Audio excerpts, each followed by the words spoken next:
ಮಹಾತ್ಮ ಗಾಂಧಿ ರಾಷ್ಟ್ರೀಯ ಗ್ರಾಮೀಣ ಉದ್ಯೋಗ ಖಾತ್ರಿಯ ಬಗ್ಗೆ ಅನೇಕ ವಿಷಯಗಳನ್ನ ಮೊದಲೇ ಪ್ರಸ್ತಾಪ ಮಾಡಿದ್ರು. ಈ ಸಮಾಜವನ್ನ ಯೋಜನೆಯ ಮೂಲಕ ತಪ್ಪುದಾರಿಗೆ ಹೋಗುವಂತ ವ್ಯವಸ್ಥೆ ಇದರಲ್ಲಿ ಎದ್ದು ಕಾಣ್ತಾ ಇದೆ. ಯಾಕಂದ್ರೆ 2011ರಲ್ಲೇ ಈ ನರೇಗಾ ಯೋಜನೆಯ ಬಗ್ಗೆ ಮನಮೋಹನ್ ಸಿಂಗ್ ಅವರು ಪ್ರಧಾನಿಯಾಗಿದ್ದಂತ ಸಂದರ್ಭದಲ್ಲಿ ನಕಲಿ ಜಾಬ್ ಕಾರ್ಡ್ಗಳು ಸೃಷ್ಟಿಯಾಗ್ತದೆ. ಅದೇ ರೀತಿ ಸೋನಿಯಾ ಗಾಂಧಿ ಕೂಡ ಅದರ ಬಗ್ಗೆ ಉಲ್ಲೇಖವನ್ನು ಮಾಡಿ ಇದೊಂದು ಪಾರದರ್ಶಕ ಯೋಜನೆ ಆಗಬೇಕು, ಇದರಲ್ಲಿ ಭ್ರಷ್ಟಾಚಾರ ಇರಬಾರದು ಅನ್ನೋ ಉದ್ದೇಶದಿಂದ ಒಂದು ವಿಕಸಿತ ಭಾರತ ಜಿ ಯೋಜನೆಯನ್ನ ಜಾರಿಗೆ ತರುವಂತ ಕೆಲಸವನ್ನ ಕೇಂದ್ರ ಸರ್ಕಾರ ಮಾಡಿದೆ.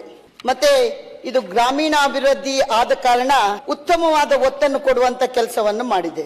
ನಮ್ಗೆಲ್ಲರಿಗೂ ಗೊತ್ತಿರುವ ಹಾಗೆ UPA ಅವಧಿಯಲ್ಲಿ ಮತ್ತೆ NDA ಅವಧಿಯಲ್ಲಿ ನಾವು UPA ಅವಧಿಯಲ್ಲಿ ಮಾನವ ದಿವಸಗಳ ಎಷ್ಟು ಕೆಲಸವನ್ನು ಸೃಷ್ಟಿ ಮಾಡಿದೆ ಅಂದ್ರೆ 1660 ಕೋಟಿ.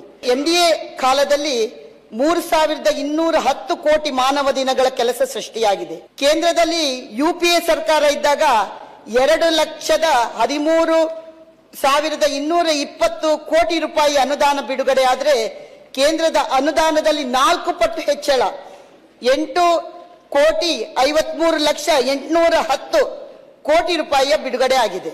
ಇವತ್ತು ಕೇವಲ 153 ಲಕ್ಷ ಕಾಮಗಾರಿಗಳು ಪೂರ್ಣಗೊಂಡಿದೆ. ಆದ್ರೆ 862 ಲಕ್ಷ ಕಾಮಗಾರಿಗಳು NDA ಸರ್ಕಾರದ ಅವಧಿಯಲ್ಲಿ ಪೂರ್ಣಗೊಂಡಿದೆ. ಆದ್ರಿಂದ ಹಿಂದೆ 100 ದಿನ ಕೆಲಸ ಸಿಗ್ತಿತ್ತು, ಈಗ ಜನರಿಗೆ 125 ದಿನ ಕೆಲಸ ಸಿಗುತ್ತೆ. ಹಿಂದೆ ಕೃಷಿ ನಡೀತಾ ಇದ್ದಾಗ ಕೆಲಸವನ್ನು ಮಾಡುವಂಗಿಲ್ಲ ಅಂದ್ರೆ ಅವ್ರು ಬೇರೆ ಕಡೆ ಕೆಲಸ ಕೃಷಿಯೇತರ ದಿನಗಳಲ್ಲಿ ಕೆಲಸ ಮಾಡುವಂತದ್ದು, ಅದೇ ರೀತಿ ಅವರಿಗೆ ನೇರವಾಗಿ ಒದಗಿಸುವಂತದ್ದು. ಈ ರೀತಿ ಓದ್ತಾ ಹೋದ್ರೆ ಬಹುಶಃ ಅನೇಕ ಬೆನಿಫಿಟ್ ಈ ಒಂದು ಯೋಜನೆಯಿಂದ ನಮ್ಮ ದೇಶಕ್ಕೆ ಸಿಗತ್ತೆ.